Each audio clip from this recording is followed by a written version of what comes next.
Good morning, students. My name is Dr. C.I Ukaegbu.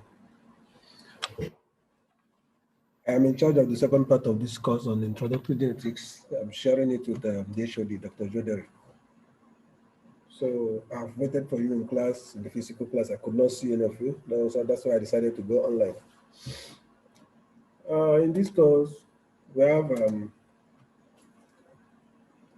few topics to cover, as listed in this outline. So we'll be taking them one after the other. In this first lecture, we'll be covering sex determination mechanisms, sex-linked inheritance, and genetic interactions. So in sex determination mechanism, we focus mainly on human sex determination mechanisms. You might be asking, well, how is the sex of a baby determined? When a baby is a boy or a girl, how is the sex determined? You must be aware of many parents that are quarreling because they're having only male issues, and some are quarreling because they're having only female issues. But genetics has come out to say that there is a way that sex is determined, either from the part of the male or from the female contributors. So in this lecture, we'll be talking about sex determination mechanisms in male. Sex determination results in the development of individuals with characteristics that allow them to be identified as either males or females. But remember, there are some cases where some people are developing both male and female organs. Such cases, such people are called hermaphrodites. So it's during the time of sex determination that the males and females are determined, and in some cases, both sexes may occur in the same person. Such persons are called hermaphrodites. You are aware that the human being is made up of 22 pairs of chromosomes called autosomes, and one set of sex chromosomes. These 22 pairs are autosomes because they are similar in all characters, but for the sex autosomes, they differ. That is why they are different. They are called sex chromosomes, uh, mainly made up of X and Y. So the male and female human mainly differs in the constitution of the sex chromosome. This means that out of the 23 pairs of chromosomes in human, 22 are more or less similar in every human being, but in both male and female. But in male and female persons, they mainly differ in the sex chromosome, whereby the males carry the X and Y chromosomes, while the females carry the X and X chromosome. That means X chromosome in two as a as homozygous, but males carry one X and one Y. So it has been sort of determined that the presence of a Y chromosome determines the sex in placenta animals, including mammals. That means the presence of X chromosomes is responsible for determining whether a child is a man or a female. If a child is a male, that means the father contributed Y chromosome while the mother contributed X chromosome during gametogenesis. But if the child is a female, that means the father contributed an X and the mother contributed an X. So in this case, it could be said that the father is actually responsible for the determination of the sex of the child. That is what it means. Because if the father keeps contributing X and the woman can only contribute X, that means the child will always be female. But in situations where the father was able to contribute a Y chromosome, maybe can be facilitated by certain factors to cause the Y chromosomes to be faster than the X, then in that case, the child will become a man. So there are certain factors that determine if the X or Y chromosome from the father will meet the X chromosome from the mother. This is actually things you need to find out by yourself.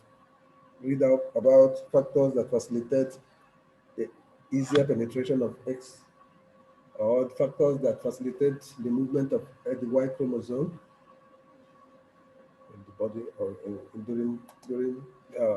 during gametogenesis. So in this figure, you will see that it is actually the father that determines the sex of a child. Because if the father contributes X and the woman who has only X in two ways will always contribute, the child will always be female. But if the father contributes a Y and the mother contributes her X, the child becomes a male. So in terms of probability, there's a 50% chance of a child being a boy or a female. So take it that there are certain factors that will make the Y to go faster than X, and also factors that makes X to be faster than Y in certain populations. Sometimes there are instances of people who are born with sex chromosome and not this. You know what this means? They have abnormal number of sex chromosomes in their cells. In these people, the sex is always determined by absence or presence of the Y chromosome. So this is why some people we have 47 XXY. These people they are males because of the presence of X and Y. But because of the presence of an additional X, they have female features. You must have seen some males that have breasts, that have large hips, and the rest of them. Those people, they have an excess X chromosome that made them to exhibit female features. Same with these guys. But you can also see some females that are lacking the Y. They don't have the X. They don't have the second X. So these people are actually females, but most of them are sterile. These one have an extra X. I mean, they are females, but in terms of reproduction, they might not be able to reproduce. So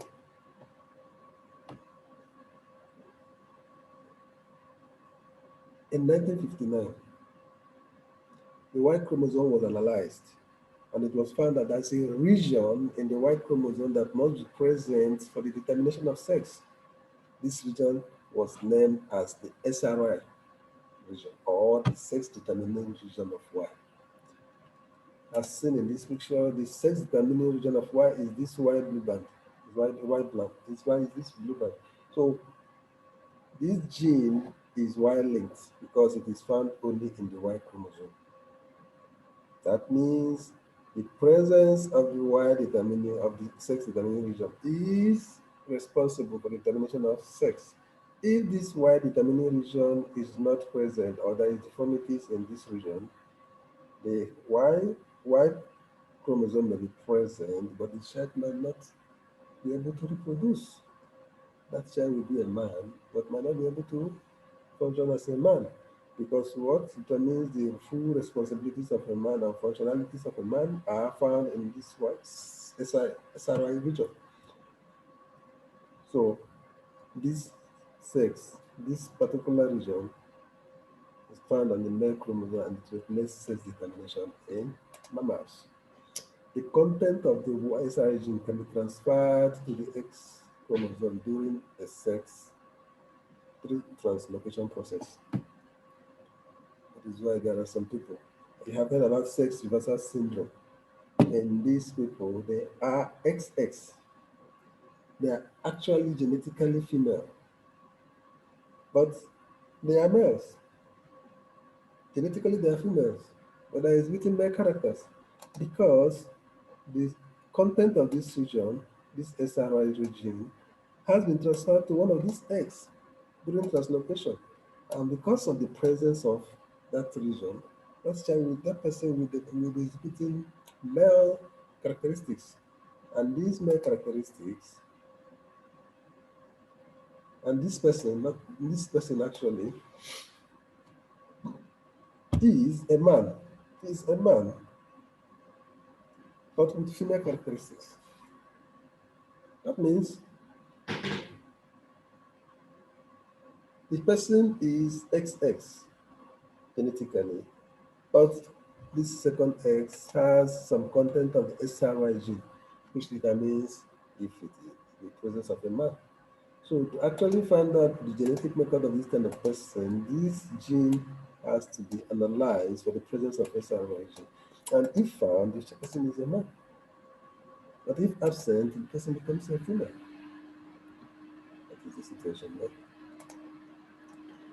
In the human embryo, the SRI gene encodes a unique transcription factor that activates testis forming pathway at about week 7. This implies that before week 7, there's no male or female. But at week 7, this SRI gene is activated, and when it's activated, it causes a unique transcription factor that activates the formation of testes. And remember, this gene can only be present if Y was contributed by the father. So when this gene is present, that child will become a male after week 7 because the testis has been formed. And as this testis is formed, it will stimulate the formation of other male reproductive organs from the Wolfram ducts. If that child is a female, at week 7, other proteins will activate the mammalian duct to form other female reproductive organs such as the uterus, the vagina, and the rest of it. So once the IR gene predestinates the indifferent donor to develop into a testis at week 7, the testis begins producing two male hormones. One is testosterone, the other one is anti-malarial hormone. The work of the anti-malarial hormone is to degenerate the malarial duct, that is to suppress the formation of female characters, while the testosterone stimulates the formation of other organs in the male. Okay. In females who do not contain SRL protein, the ovary forming part is activated by different sets of proteins, and the fully developed ovary then produces estrogen, which triggers the development of the uterus, oviduct, and cervix from the mammalian duct. So it is now clear, like it's now evident that sex determination is a product of two genes from the father. The father actually is responsible for the determination of the gene of the child because the woman can only contribute X chromosome during fertilization. But the man is provided with the opportunity to provide either X or Y chromosome. So depending on the genetic makeup of the man and how his system of the man works, he can contribute either X or Y chromosome. If the man produces X during, if man produces X during gamete formation, that X on the man will meet with X with the woman and the child will become a woman. But if the man is fortunate enough to produce the Y chromosome, actually the Y chromosome is quite sluggish than the X chromosome. That means X chromosome is faster. That's why most times there are conditions that must be present for the Y chromosome to be able to maneuver the X chromosome before that it will fertilize the egg. But if those conditions are not there, the X chromosome will always predominate and the child will not be female. So when you see people shouting about I want a male child, especially the male, it is the work of the man to create the condition and the room for the birth of a baby boy. Okay. So let's talk about sex-linked inheritance. Why are they called sex-linked inheritance? Either a certain traits or other genes that are in the sex chromosomes, etc. But they are not participating in sex determination. So other genes, other inheritance that are linked or contained in these X and Y chromosomes that are not participating in sex formation are referred to as sex-linked genes. So these sex-linked genes can carry several traits, both desirable and undesirable. And based on which chromosome that is containing these traits, either X or Y, that means where it manifests. So both sexes inherit X-linked traits. You know why? Because both male and female have the X chromosomes, but only the male children inherit a Y linked traits because females do not inherit Y from their father, they inherit only an X. So it's only those that are contained in the X of the father that will transfer to the child as a female, and those that are contained in the Y of the father will transfer to the male. That's why some disease conditions are only affecting males, while females are only carriers. And some are affecting females, while the males are only carriers. Women are mainly the carriers of X-linked trait because of the presence of the dominant form of the recessive trait in the corresponding X chromosome. That means women, any X-linked trait is mainly expressed in males because women will become the carrier. Why women are carriers is because the women are carrying two X chromosomes. So if one of the X is deformed, that is carrying the trait, the corresponding part of that X in the other X will be carrying the normal one, and that normal one will be suppressing the influence of the normal one.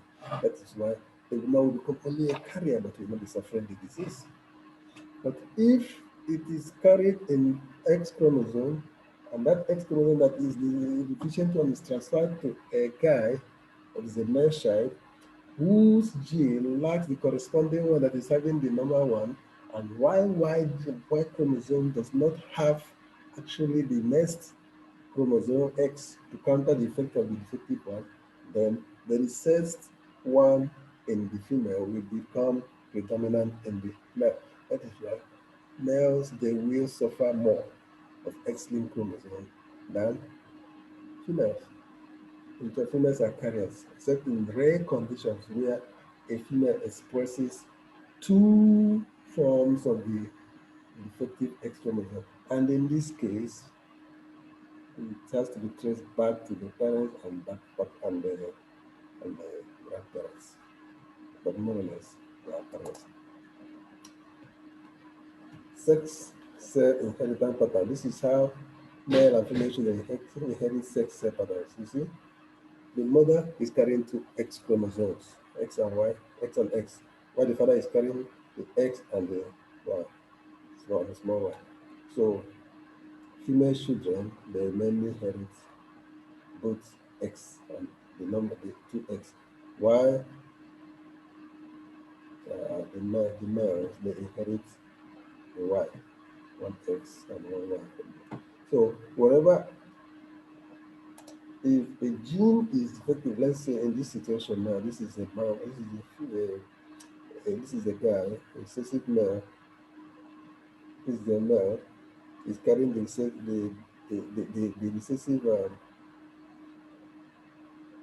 gene. Yeah,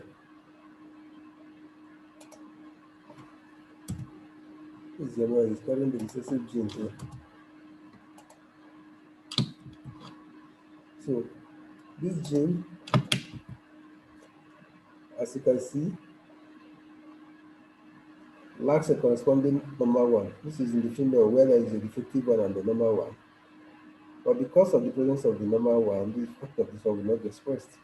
But in this one, the number one is here and it will manifest in the male child because there's no abnormal one in this one to counteract the effect of this. This is why males suffer X-linked genes because this will be seen. This will actually be seen. Why females suffer, they are only carriers. It will not be expressed in their phenotype. You see? So some of the examples of X-linked are hemophilia. You know the disease called hemophilia. So these are most of them alopecia, badness, red gluconeogenesis, deficiency, congenital like that. These are some of the abnormal traits that are carried in the X-linked chromosome. And more of these diseases affects males because of what I've just explained. The defective one is being expressed in the males, while in females the normal one is masking the effect. So this is why most women are just carriers, while males are more or less suffers. Consider this example. If a woman is a carrier of an X-linked recessive allele, like in this crossing, this is the woman who's carrying the normal one and the abnormal one, while this is the man who is carrying the normal one gene. In this situation, then we have female children that are normal and those that are carriers, sorry. And then we have male children that are normal and sufferers. So here, this is a normal human being, this is a carrier. These are the parents. The woman is a carrier, the man is normal. Then we have both normal and carrier female children and normal and sufferers in the male parts. Now, if the man has an allele, if the man, this is the man now, he is having the bad gene, while the woman is having normal one. That's the reverse of it. That's means the man is now a sufferer. Because man cannot be a carrier of this X-linked gene. He's a sufferer. So if the sufferer marries a normal person, what will happen is that then we have normal females. We have carrier females, not normal carrier. Because the man will keep connecting the affected X gene. We have carrier females and normal males. Why they have normal males is because the woman is donating the normal X, which is A, and then the man is donating the normal Y. So the male children will be normal. There will be no carrier. But the females will be carriers. So these are two different situations. An example of this hemophilia disease is expressed in the family of Queen Victoria of England. You know, Queen Victoria of England, she was a carrier of the gene for hemophilia. Okay? But she passed the harmful gene. She passed the harmful gene to her children. She had 9 children, but she passed the harmful gene of this X-linked gene onto one of her 4 sons. She had 4 sons, and at least 2 of her 5 daughters. But because the men are the sufferers, one of her 4 sons only got it, and 2 of her children and her 5 daughters got it. Then, before age 30, the son that got the gene died of hemophilia because he's a carrier. Why the females? Because he's suffering. Why the females are just carriers? Those ones live their life and married, the carriers. But the implication is that because the princesses, they need to marry into another royal family in Europe. So what happened is that they got married to um, royal families from Russia, Germany, and Spain. And that is how they spread the hemophilia gene to these regions. That is why by the end of 20th century, Queen Victoria had 10 descendants that have hemophilia. And none of them were men. They were all men suffering hemophilia. So you see that the mother can transfer the gene to the children, which are females, and those females will become only carriers. It will not kill them. But once it is transferred to a boy, that child will become a sufferer. And that disease is spread and will likely kill the person. These are X-linked chromosomes. Then there are conditions that are linked to the Y chromosome, and in such conditions, it's only the males that will suffer it also. For instance, a condition is considered Y-linked if the mutated gene that causes the disorder is located on the Y chromosome. And because only males have the Y chromosome, in Y-linked inheritance, a mutation can only be passed from father to son. Y chromosome has only about 26 genes and gene families in comparison to the X chromosome that has numerous. And out of these 26 genes and gene families in the Y chromosome, 16 are involved in the normal housekeeping activities, while 9 are involved in sperm production.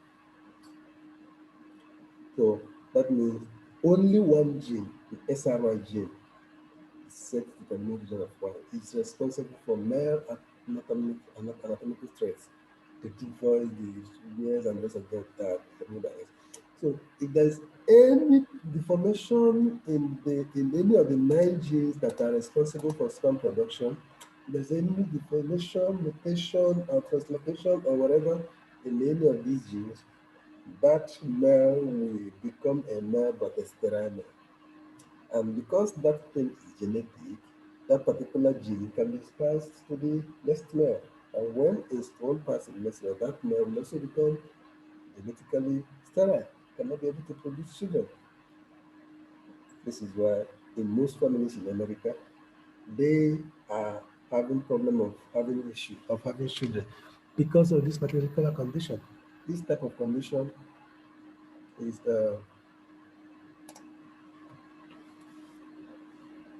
abundant in about 1 over 3 of these couples because they are unable to have children as a consequence of the male not having the necessary sperm producing gene in Y chromosome.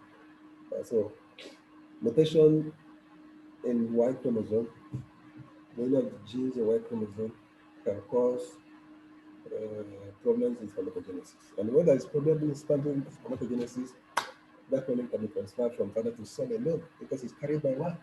Cannot be transferred to females. The females have nothing to do with Y chromosomes. So they find that the next one we are going to discuss is genetic interactions. Genetic interaction, in human beings, there are alleles in different positions of the chromosome. So the interaction of one allele for one position can interfere the expression of what another allele is coding for in another position. So the interaction between genes located on the same or different chromosome level, which can manifest in the expression of certain functions or characteristics of the organism, is called genetic interactions.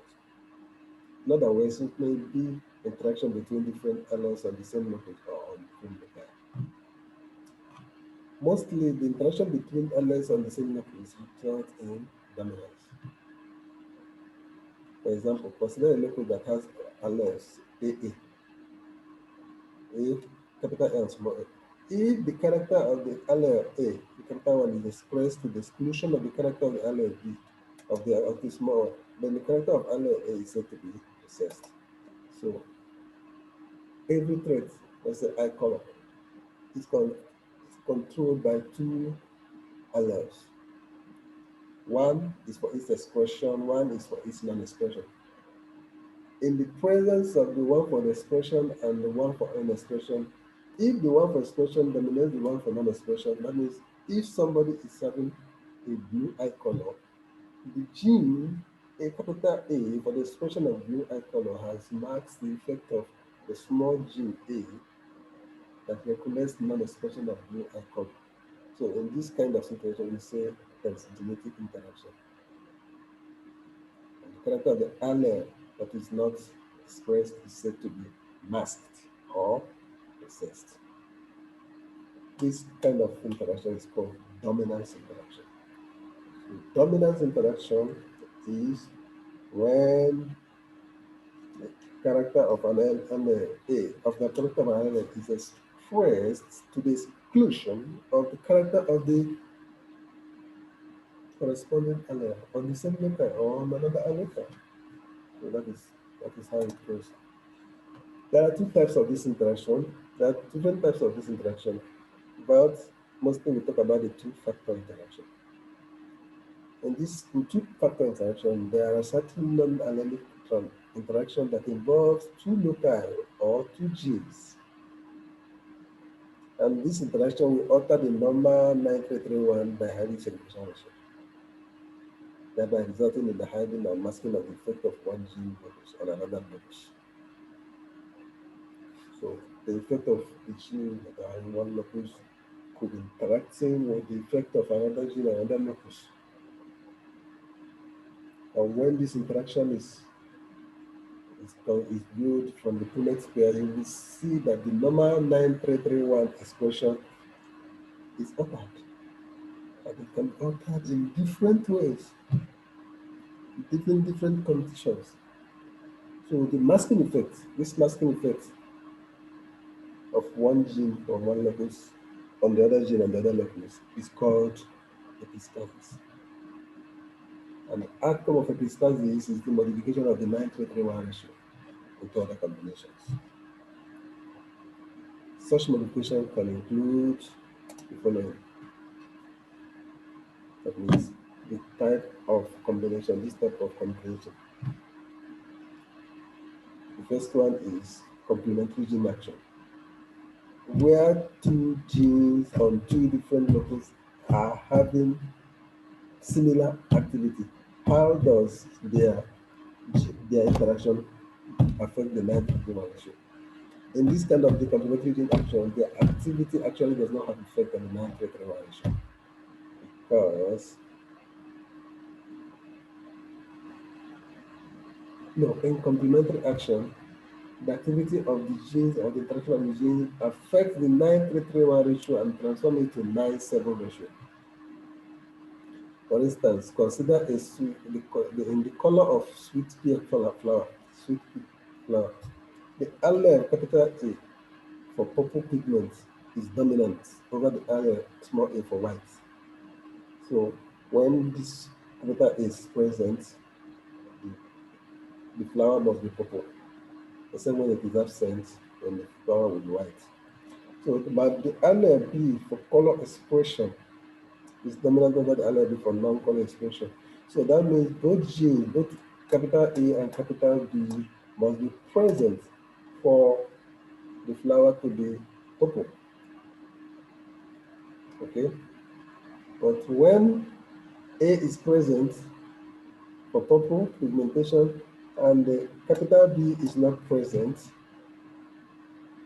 that flower cannot be purple, it will be white because the gene that is responsible for the expression of that white or of that purple color is missing, which is capital B.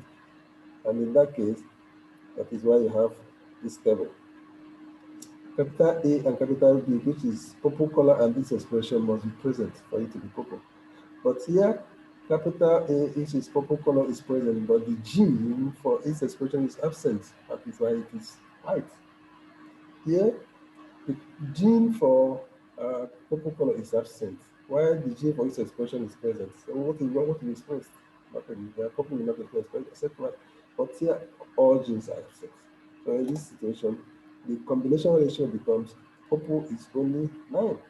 It's expected that um, actually the combination, the actual, the outcome of this combination between these two genes for the expression of purple and the gene for purple color is 97. Only 9 variants will be purple. Why 7? That is 3 plus 3 plus 1 will be white. That will be no color expression. One more example is the duplicate gene action, where two genes on two different uh, positions are having having the same activity. Okay? They code for the same trait. There is complete dominance of both gene pairs, but when any of the genes is present, is dominant, it becomes epistatic on the other. For example, consider the seed capsule of the shepherd horse seed capsule, where allele capital A for triangular seeds is dominant over the allele small a for ovoid capsule seeds. Okay. Similarly, the allele capital B also determines triangular seeds. That means triangular seed is determined by the presence of both capital A and capital B. And the ovoid seed is determined by the presence of small a and small b. So when either of the genes or both genes are dominant, triangular seeds will result. This leads to the ratio of 15 to 1. Here, both are present. It's triangular. Here, only B is present. So it should be triangular. Because with either A or B controls the other. 3, A, only A is present. But here, none is present, becomes void. So in this case, those that are triangular are 9 plus 3 plus 3, which is 15. Why only one is void? Other cases are recessive suppressor. In this case, the 9:3:1 ratio is modified to 13:1. These ones you can read up there in the notes. I've given them in the notes. So you look at the notes, you will see the additive gene action where the ratio is modified to 9 to 6 to 1. Dominant epistasis where the ratio is modified to 12 to 3 to 1. Recessive epistasis where there is the modification from 9 to 3 to 4. So this is all about the lecture for today. Uh, Hopefully we see again in the physical class where we will discuss more on the remaining topics. I don't know when you are resuming, but when you resume, we will be talking about variation in sex chromosome, in chromosome structure and variation in chromosome number. Probably this will be done, we will start in our next lecture if you are available or whenever you are available. But remember that your next class, your next test will be coming by the end of this month. That is by next week, lately, in 2 weeks' time. And the exams are starting soon. So you will have to read more about all these courses. Try to read and understand the notes, the slides, and do more research to add more to what I have given to you. Then, at the end, it will all be fine.